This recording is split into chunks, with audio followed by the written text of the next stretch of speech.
penting bukan masalah batasan jumlah pemohon, tapi secara signifikan suara itu mempengaruhi perolehan kursi baik di DPR RI maupun di DPRD kabupaten kota.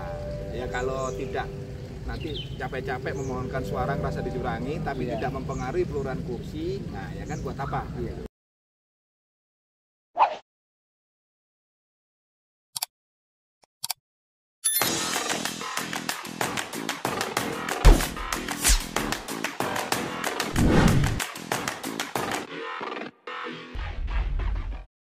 Salam Nusantara, sahabat Toponus. Kita sekarang sedang berada di Pusdik Pancasila dan Konstitusi. Kita akan berbincang bersama Bapak Nanang Sudekri. Beliau adalah Kepala Bidang Program dan Penyelenggaraan Pusdik Pancasila dan Konstitusi Mahkamah Konstitusi. Hari ini Partai Kebangkitan Nusantara berkesempatan mendapatkan bimbingan teknis dari dari Mahkamah Konstitusi.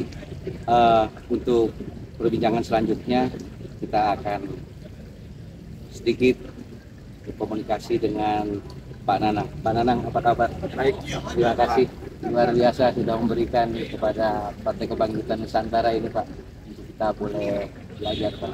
Oke, siap.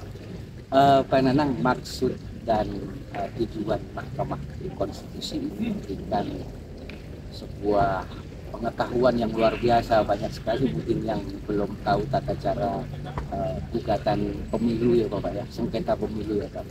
Ya.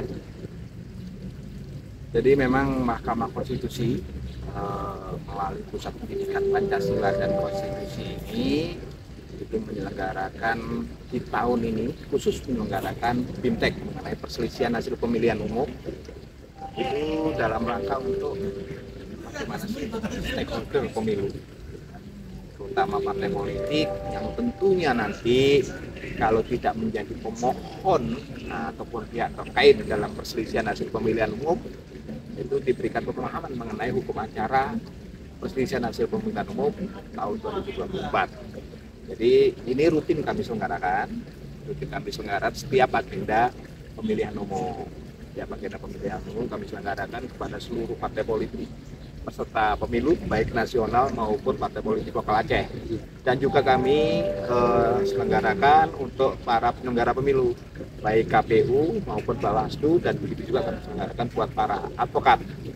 Intinya kami berharap bahwa seluruh partai politik memahami betul bagaimana sih membela hak-haknya mendapatkan suara dalam pemilu nanti, betul-betul bisa dijaga suara masing-masing yang didapat oleh partai politik, para caleg, sehingga kalau ada yang dilanggar, dicurangi atau merasa dirugikan pada saat pemilu nanti, finalnya kan di Mahkamah Konstitusi untuk berselisih mengenai perolehan suara.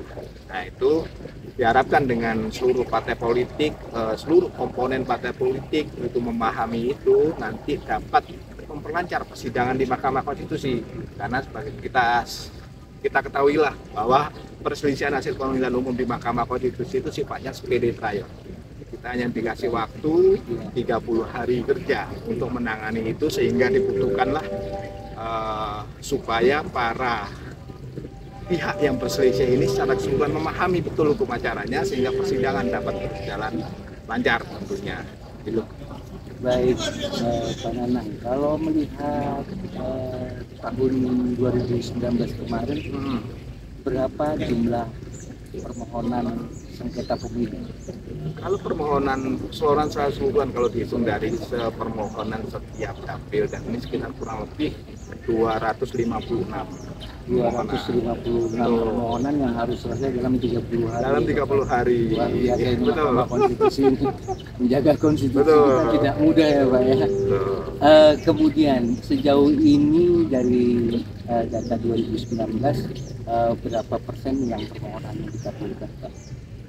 Tidak banyak memang yang dikabulkan, cuman kurang lebih hanya kisaran nggak nyampe 5% dari permohonan itu pun rata-rata juga dikabulkan sebagian kan. garis besar materi apa yang bisa dijadikan bahan permohonan? Yang intinya adalah bagaimana pemohon itu betul-betul menyajikan, kalau merasa nih permohonannya itu dicurangi, suaranya itu merasa dikurangi atau ada penggelembungan suara oleh partai politik lain, antar partai politik kan, gitu kan.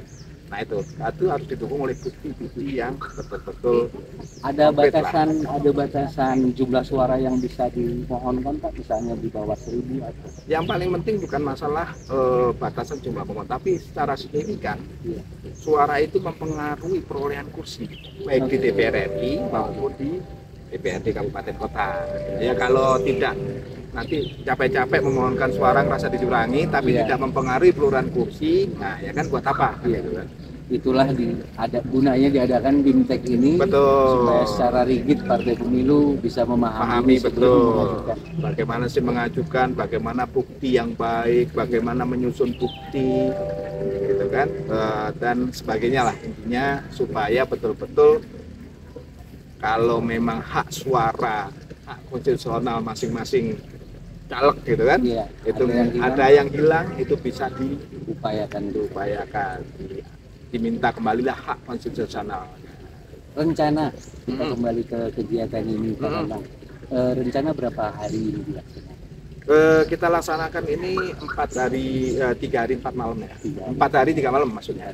Nah, jadi dari mulai hari Senin, nanti ini pembukaan dan kemudian nanti penutupannya pas hari Kamis siang.